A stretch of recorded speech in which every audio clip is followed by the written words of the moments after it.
Good evening. This is your loyal host, William A. Wellman. In addition to creating Hello from the Hallowoods every week, I write novels, read horror stories, and tune in to the work of other podcasters in the horror fiction space today. Sometimes I invite them into my dimly lit parlor for an armchair conversation about horror. In this bonus episode, I sat down with Emily Kellogg and Alex Nersall to talk about their award-winning ghost story set in the nightmarish landscape of the Toronto housing market. This is the Skull Sessions Parkdale Haunt.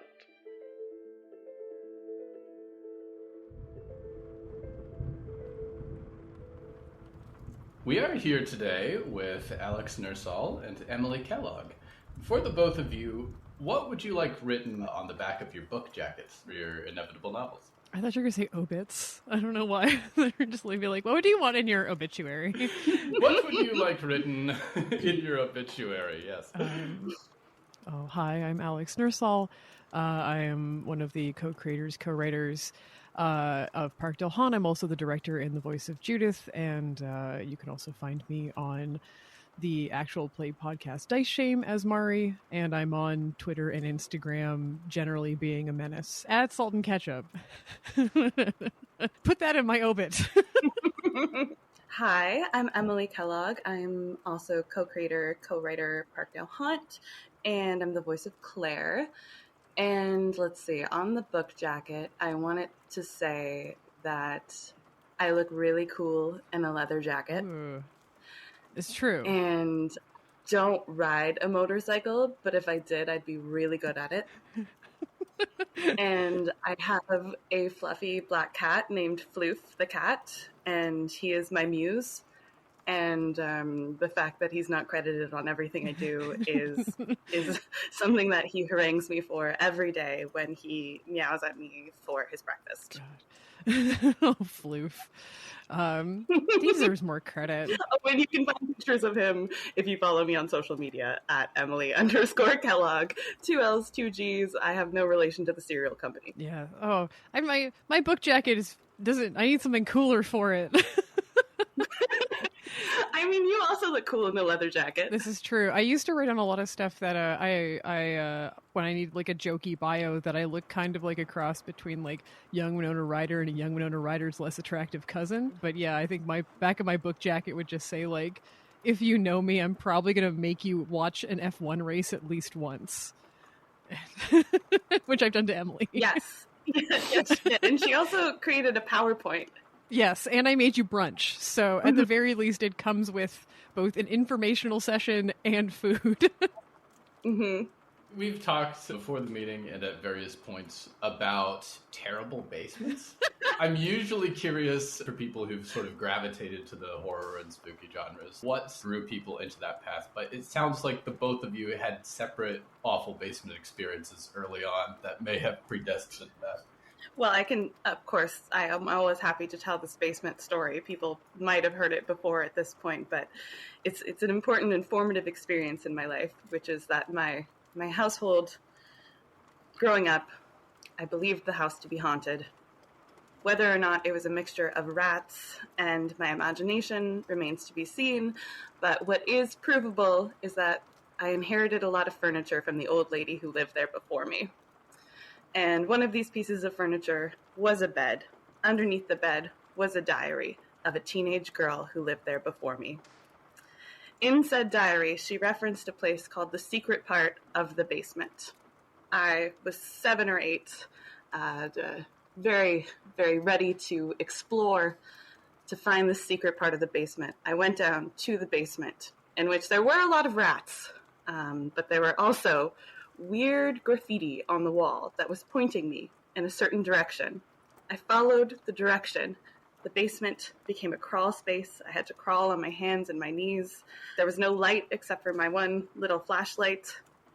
I came out to a bigger spot in the basement. I looked around with my flashlight, and on the wall, in red spray paint, was written, "Help me, I'm trapped." I got the hell out of there, and I never went back. Well, I had to remain in the house for many years, and I was terrified. I moved out the next day. I was 8 years old. You're just like, guys, we gotta sell. And then there was all the scratching in the ceiling and the floors, but my parents didn't tell me that it was rats. So I just thought I was hearing the scratching, and they told me that I was imagining things. So I was like, of course it's ghosts. And then years later, this was like maybe like 2 years ago, I was having dinner with my parents, and I was telling them about this because they were asking me, Emily, why are you a horror writer? Why couldn't you have been a lawyer? And I was like, well, let me tell you, you raised me in a haunted house. And that's when they told me that it was just rats. And I don't know. I don't know if I believe them or if I blame them for anything or if I should be thanking them. Probably a mixture of all of the above. I like to imagine that if they had told you it was rats, that the path that would have set you down is like you'd be a taxidermist or like an exterminator or something, and you'd be like, ever since then, my only goal has been to stop rats, or like you really like rats, and it's just like I want to meet the alternate world Emily where you knew it was rats and that fired you down an entirely different, much weirder path. Yeah, Oh would be my such God. a different origin story. I would have been like, hey, Alex, do you want to start an exterminator company with me? And then Yes. still haunt. Oh, we would have had like a cool, like, Welcome to Ratdale Haunt. Oh my God. That's going to be the best spin-off. The story I have is that in my grandparents' house out in BC, there was in the office a human skull. Whose skull? Don't know. I don't know whose it is. I don't know where it came from. I don't know how they came in possession to it. It's old. Not that old, but it's pretty old. And both they're both dead now, so I can't ask them. And when my grandparents died, I came into possession of the skull, which now just sits in my living room, like on the highest shelf, staring out over my living room. And honestly, he's got good vibes. Like for a mystery skull, chill. It's chill. I keep good care of him. He's got good teeth. He's only missing one. Call him Bonesy. So I just have the mysterious skull from my grandparents' basement on an island in BC in the Desolation Sound. In an alternate life, you might have been sort of fellow taxidermists. But how did you end up co-creating this show then? I think that the genesis of thinking about like doing a show kind of came about because much like I think a lot of people, the first sort of introduction to like narrative podcasting stuff that was Magnus Archives. I'd come across an article, I sent it to Emily, and then we both got like really, really into it through like seasons 2 and 3 of the show. Or at least season 2. I remember season 2 being like really, really big for both of us. We were having a New Year's Eve party at my house, and the Magnus Archives like trailer dropped for 3 or something, and it was like yes, the party, and I was like, Alex, come with me, and I made her come into a dark room so we could listen together. Yeah, we got into that, and then that sort of opens up kind of the questions of like, well, we could write something. We're both writers. I work in audio. It was my day job. I work at a studio. I feel like just at some point one of us was like, we should just like, what if we just wrote something? What if we just like started writing something, and then we'll see where it goes. It is incredibly low stakes. It is, if it works, it works. If it doesn't work out and we both forget about it, then it's fine. But we started hammering that out, and I came across the original script somewhere in there, and the layout is a disaster. We were both just like, how do you lay this shit out? God. Nothing was standardized. Yeah, we started working through on that, and I think once we had a few scripts in, it was like, okay, we could actually do something. Yeah, with this. so the idea for it, I mean, we knew that we wanted to do something kind of spooky.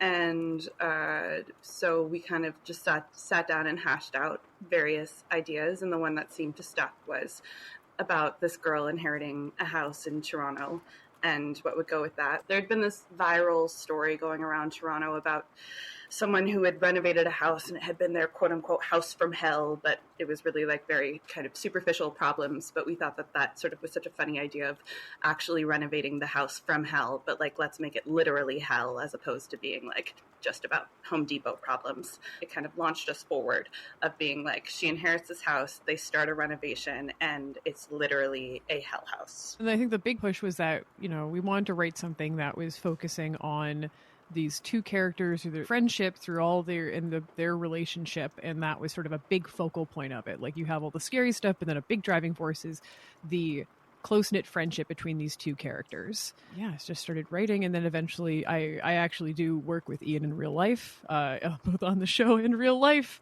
and roped him in. And then once he was in, because he is an actual engineer and sound designer, and so yeah, once he was in, that's when the show kind of started to come to life a bit. Yeah, Parkdale Hunt's a very family-based show. It is, yeah, it is three people. Like, Alex and I have been friends for over a decade. We met in university. We were both editors of the student paper there, so we've just always been friends and known each other and talked about doing creative projects. And then Alex and Ian worked together for many, many years, are good friends, so it just kind of expanded from there. Our cast members are usually either Alex's coworkers or friends of ours. It's a tight-knit crew. This is often something you see when it comes to especially podcasts that really began as a labor of love, is that like often the people who are working on it were friends beforehand. We're not like a hired studio crew, but we're really like a group of people getting together to tell a story. So Alex, you'd mentioned that you worked in a studio at the time, but had either of you ever worked in podcasting before? And if not, then like what were some of your thoughts kind of trying to tell a story in this particular medium for the first time? I mean, I'd been working in audio for multiple years by that point. I'd started in audio when I was 15 in my first like volunteer job, but I had never done any real podcasting stuff before. And it was, I think the most interesting thing was trying to figure out how to just write for it, because it's an entirely different setup than like I'd written like scripts before. They'd always been very short. They'd been usually just funny. And like they top out at like a minute and a half. So it was, that was a big shift, was trying to figure out how to do these things long form and also like this much fiction, which was not something that I was used to doing. Yeah. I think an interesting thing for us too is like when we were first writing the first scripts, I at least was not convinced that I should be voice acting.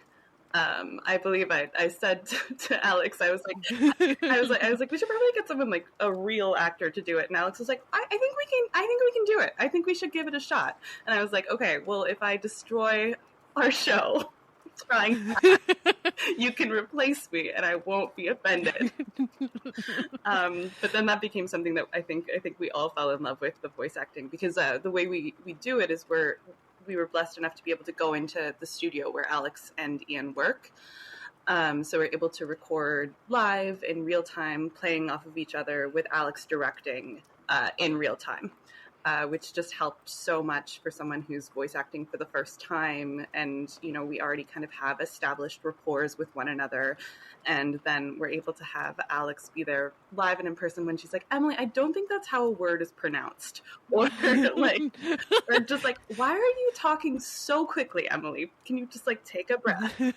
Like I've been directing for a number of years now as a casting director and now as a commercial director. And so I'm comfortable sitting in the booth and just working through people. And that's my preferred way of doing it. I know a lot of shows, just due to limitations, like it's not a like a bad thing. It's just the way people work, but they record separately and then you sit there and you splice all the audio together.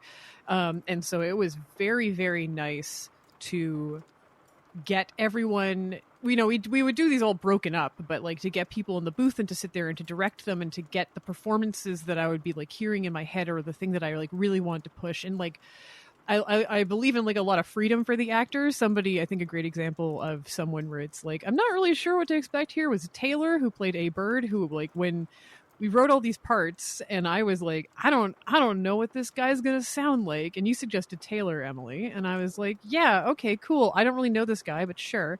And he came in and he just crushed it. And I was like, oh man, this is better than anything I heard in my head. So letting him kind of run wild sometimes was like really great. And there's a lot of like good improv moments. There's lots of times where people had like really good instincts and that works super well. There's lots of times with like performances where it's kind of like cobbled together like cuts and everything, but it was, I think that was like the thing that I loved the most about the show, was getting to like record with everyone. Now, in addition to the directing, I've talked to John and Muna at the Silpurses, and they really break down their contributions to the show. Like kind of specifically, like John takes on a lot of the writing, and then, Muna takes on sort of the editing. When it comes to forming your team, you two, and then it sounds like Ian for some help in the sound design department, how did it come about, like, breaking down those responsibilities? And I'm especially curious, like, how did it work co-writing a show with sort of two different people contributing?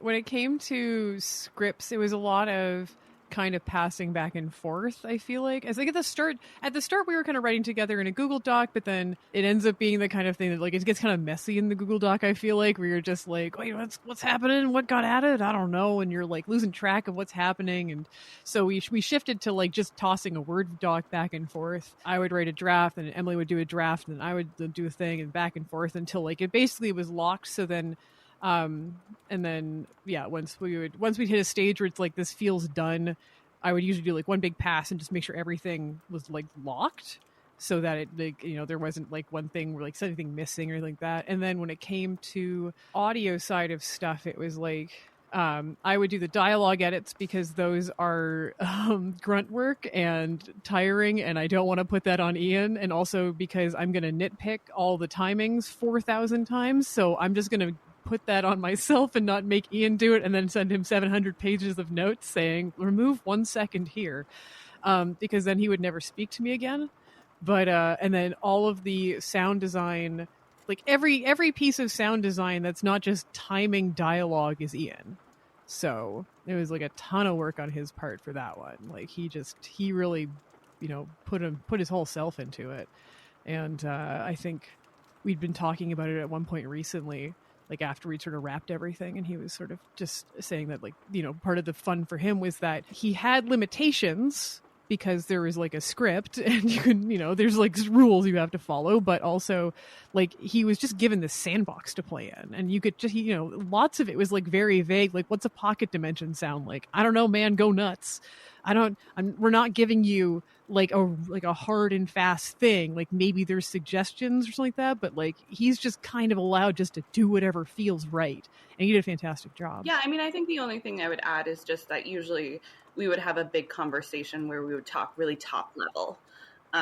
So we would just have because when we first went into the project, we did have a rough 3-season outline from like our very initial conversations.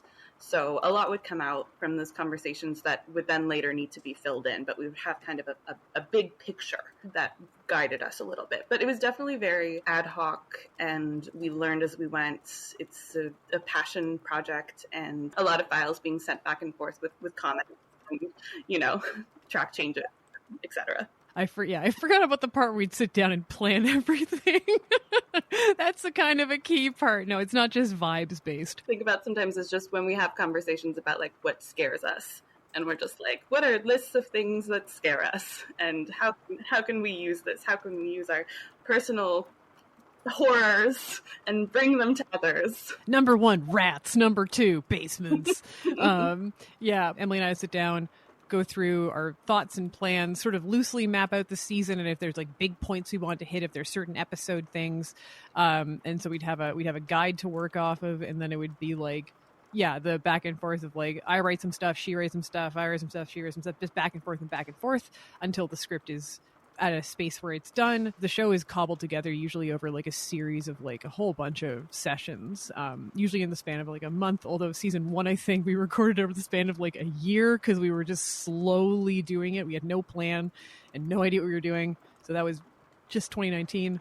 And then once dialogue edits are done, goes to Ian makes it sound like a thing that's not just people talking, and then the show would eventually go live. It's interesting to examine themes in a work where you have two separate authors, like both contributing to the story. What were some of the things that you wanted to kind of speak to in the story? Yeah, I mean, I think for both of us, it was definitely an opportunity to explore like adult friendship. And we really wanted to think about friendship, and sort of like griefs associated with it as people grow and change and potentially grow apart. But then once we brought in the element of the supernatural and possession, it becomes, how do you grieve someone who's still right in front of you, but they're not the person that they used to be? Which both of us have I think, experienced with relationships in our life. But in this sense, kind of using a supernatural frame in order to explore that kind of grief. Mm-hmm.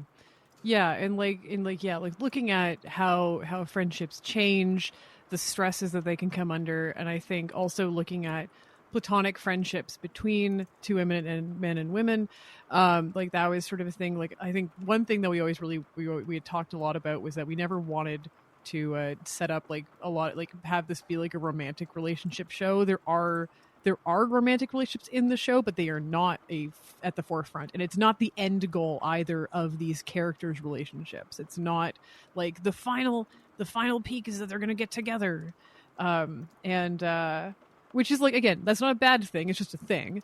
But that was something that we wanted to explore the intricacies of platonic relationships, and also like what happens when those things are in flux and when there are major stressors and when people change. And like, there's like all the supernatural elements and everything that sort of play into that, but there is like a very, very real feeling, I feel like, to these friendships, and to the feeling you get when like someone you like care so deeply about has changed and you can't do anything about it, and all you want is for your friend to come back. Yeah, and I think as we developed the characters, I think we equally got to know the characters, and then we were kind of, this always sounds so abstract, but I do think it's true, and that you can kind of start to listen to your characters. Once you know who they are and you understand them from the inside out, Mm-hmm. you can follow them where they're going to go. Knowing what motivates Judith, and that she will make terrible decisions. When you follow that brings you to the right place story-wise. At least for me, that's always something that takes a little bit of time.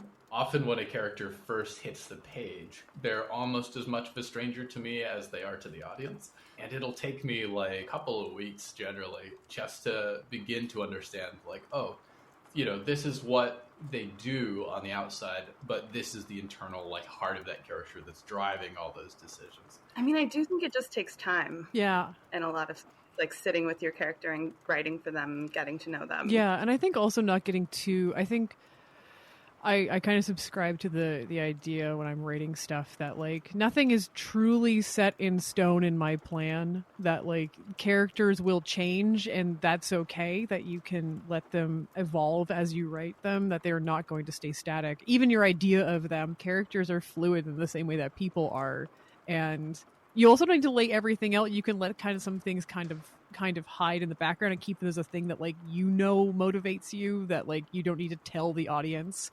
I used to tell Ian that in my head, Owen's favorite song is "Thanks for the Memories" by Fall Out Boy, which I feel like says a lot about him as a character. Yeah, we had a whole bunch of like fate, like not important lore of like things to keep in mind and like writing these here. I think one of them was like Judith watches all of the Real Housewives shows, but she will not admit to it. She watches them all in secret and like will not own up to the fact that she watches like every single one. Yeah, like I remember Owen baking, just like Owen loving to bake was something that really emerged just as we wrote. We were just like, yeah, you know what? I think he loves to bake. And I think, I don't know. I just really think time and spending time with your characters, like they show who they need to be. One of the things I noticed in the first few episodes of Parkdale Haunt, which I really enjoyed, often big plot stuff will be introduced via how the character feels about that big plot stuff. Putting those big plot points through the lens of how your characters actually feel about them early on is a really nice way to like ground the show in kind of an emotional reality. Yeah, I think realism was really important to us. As much as we're using all of these big supernatural elements, it was really important for us to keep the show grounded emotionally. Someone wrote a review, and I can't remember, Alex, exactly where it was, but they were just like, the thing I love about Parkdale Haunt is it asks, what if this happened for real? No, but for real. Like, really. and I think that was the ethos for us. Like, these people still have lives and jobs and family and stuff like that. Like, there was like a small moment that I really was happy to include in season 3 where Judith just talks to her sister. And I'm like, one thing I always think about when I watch this stuff, or like watch like movies or horror movies, especially where people like, or like bad things are happening, and you're just like, do these people not have like anyone else they could talk to? Like anyone else they could speak with and stuff like that? And it's just like it's little humanizing moments like that I feel like really grounded the show when we were writing it and putting it together, and made these people feel like actual people trying to deal with like a really bizarre problem versus like characters dealing with a plot. And I think the other thing too is that like exposition is a tough thing to do. Like you have to lay all this stuff out. You have to lay a lot of groundwork to make any of this make sense. And it's really easy to just write like a tome and to set it up, but like no one talks like that. And so trying to sort of frame it through these people coming to terms at the same time, and like how they would actually talk about like how you would speak about like this weird thing's happening and I don't really know what to do with it. It's very overwhelming and I'm stressed. Rather than just having it be like laid out like just very matter of fact, because I'm always like, good exposition makes you understand a story without noticing it, and bad exposition is when you have like two characters and one of them is like, how's it going, and he's like, hey, it's me, your brother, I've come to visit you from San Francisco where I live, and you're like, no one talks like that. So like that's the rule. If I have to lay out like every single thing in the most awkward way possible, it's just we've officially fucked up or something like that. So And there's an added challenge to it in this audio-only medium. If you're doing something for stage, you can at least tell some things through the backdrops, through the setting. Like, whereas when you've got just what people are able to hear, and through that you have to say everything that is going to like factor into their imagination. yeah, like it's not scary if someone's running and they're like, I'm gonna head down that hallway over there where there's two windows on the wall and I think there's a big monster behind me, and and they narrate as they run. I was like, again, you would just scream and run, but also like audio's got a lot of limitations, but that's part of the reason why I love it so much, because so much of it hinges on your ability to like build up that scary thing in your head and to like have a listener just like, you hear the noises, but in their head, they've like made the room scarier, and like they've made everything dark and spooky and terrifying to be in. And I don't gotta build a set. I can just make some spooky sounds in the background, and you're like, oh my god, it's gonna get me. Yeah, I think you really do have to trust your listeners and trust your audience to a degree, and trust that they have vivid imaginations.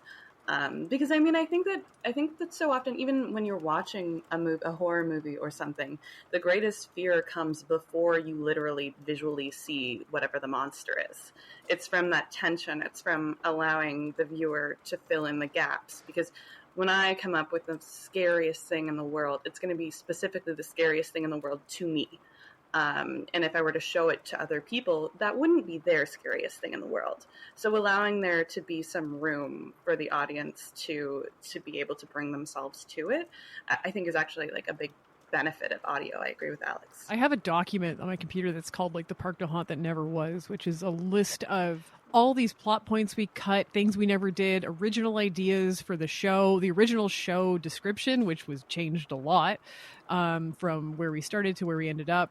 All kinds of stuff. But then I remember one thing that I came across was like this, like it was multiple pages, and it was this scene where I think it was like Judith and Owen go through like all this lore. It's a huge lore dump, and we cut all of it. We cut everything. There is like, we were just like, no, we don't need this. None of this is important because it's not scary, and it makes everything else less scary. It lays out every single motivation in this like 5-minute scene where they're just talking to each other and completely removing all mystery of what's happening. It's like would have been like mid-season 2. And it like, yeah, there was like pages of lore that we were like, nah, fuck it. And we just cut it all. So, and honestly, I think the show is better for it. Yeah, what we learned, especially in season 2, was the simpler the better. There is complicated lore, sure, but yeah, you don't need to hear it.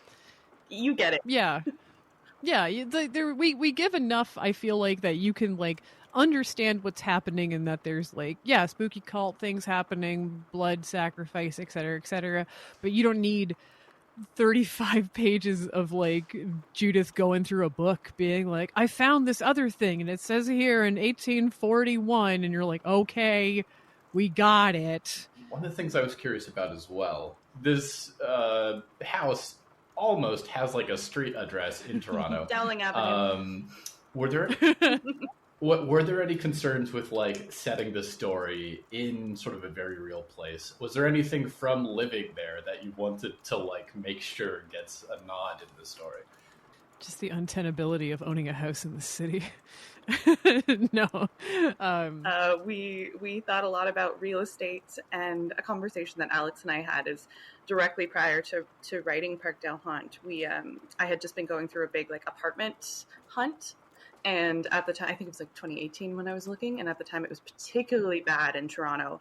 And it was cutthroat and just absolutely horrible. And I just specifically remember Alex and I having a conversation of being like, I would rather just live in a haunted house. I understand if like blood was coming down the walls, I would rather just live there and make it work than try and find a new apartment in Toronto, because it is impossible. It's true. It's just, yeah, that I remember you going through that. It was like just so frustrating.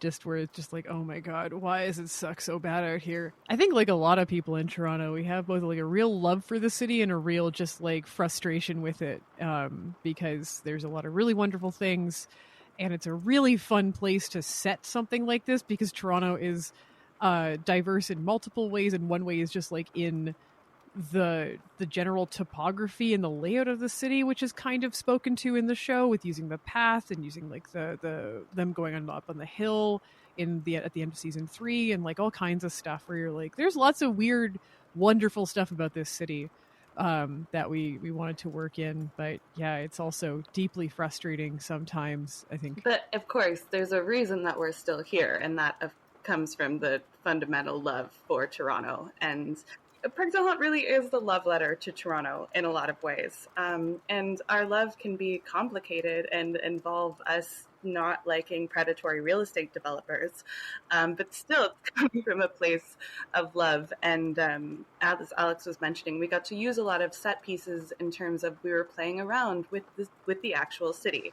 So we wanted to be in very real places. Every time we mention a bar or a restaurant or a park or anything that is 100% real, it's a real place that you can go to and sit down at. And it's usually our favorite places. Toronto is such a filming city, so many things are filmed here, but it's never actually Toronto. So Toronto is a stand-in for, New York or Philadelphia or all of the places. So we just kind of wanted to be like, no, we live here in Toronto. It is a real city that exists, and we'll prove it. It is haunted, and it is great. Have you had any more free time since Parkdale Haunt ended, or has that commitment just been replaced by like the other stuff that you have to work on now? We wrapped the show. We finished the Christmas episode, and then like 4 days went by. I was like, I told my husband afterwards, I was like, I'm ready. I need to relax a bit. And he just looked at me. He's like, you're not going to relax. And then like, I don't know, like not even a week went by, and I was like, I want to do another show. And he's like, I told you, what's wrong with you? He's like, I knew it. And so, yeah, so I'm also working on a project with Harlan from Malevolent right now, which is still also very much in an early stage. So we're just dealing with that. I think like the second I had some free time, I was immediately like, okay, when can I write a script again? Like, please, like, what do I do with this time? I'm so antsy. But Emily, you've experienced me just being like at the window, like Leslie Knope style, like banging on it, like, hey, got a script. I don't want to do things. Those of us who know Alex well know that Alex relaxes by creating things. This is how Alex relaxes. So, I relax by like writing unhinged shit and then inflicting it on you and Ian, and just being like, let's get in the booth, let's go. It's a beautiful thing, and we all But yeah, I don't know. I think that when you're a creative person, I don't know that free time exists.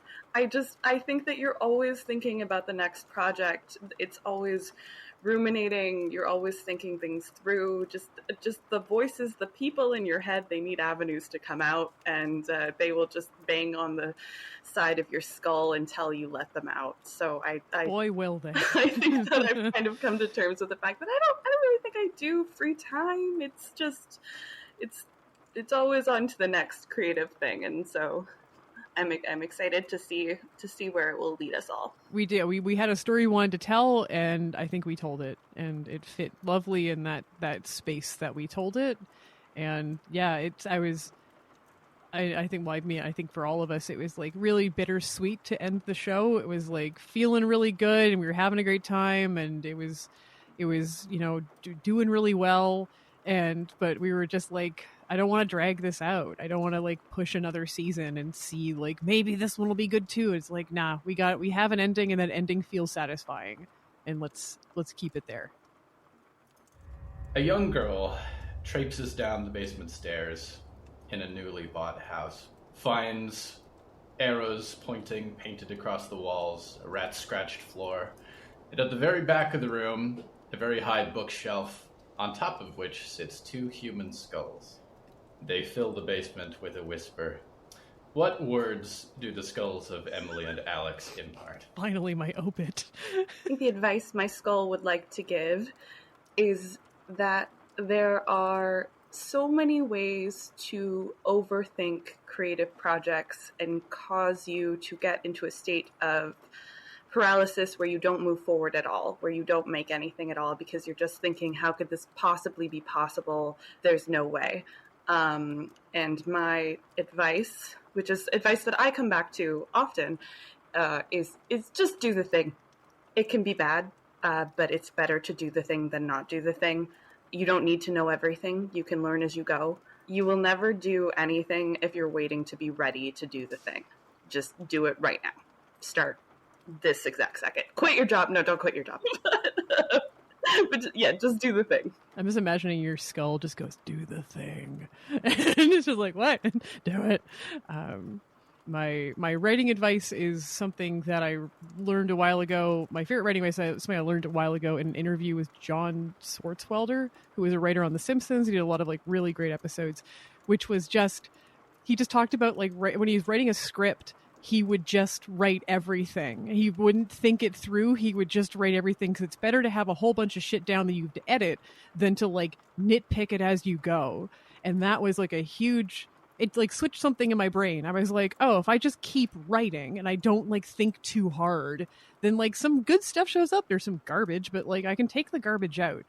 And that was a huge, I think, yeah, just if you're writing a script or you're writing a thing, don't fret over it as you go. Just like let that first draft be trash. It's okay. That's why there's first drafts. And then my life advice, and this is like, I guess kind of like earnest for me. Normally I just only speak in sarcasm and cynicism, but it's the same life advice my parents gave me, which is work hard, be kind, be brave. Those 3 things will basically get you through. I love that. And I think take the garbage out is such a valuable piece of advice for any writer out there. The 2 skulls are sitting there. The first skull goes, do it. And then the other skull goes, take the trash out. Thank you so much, both of you, for making the time to talk with me today. It's been lovely to chat with you both on Parkdale Haunt. Thank you. This was so fun. Thanks for having us.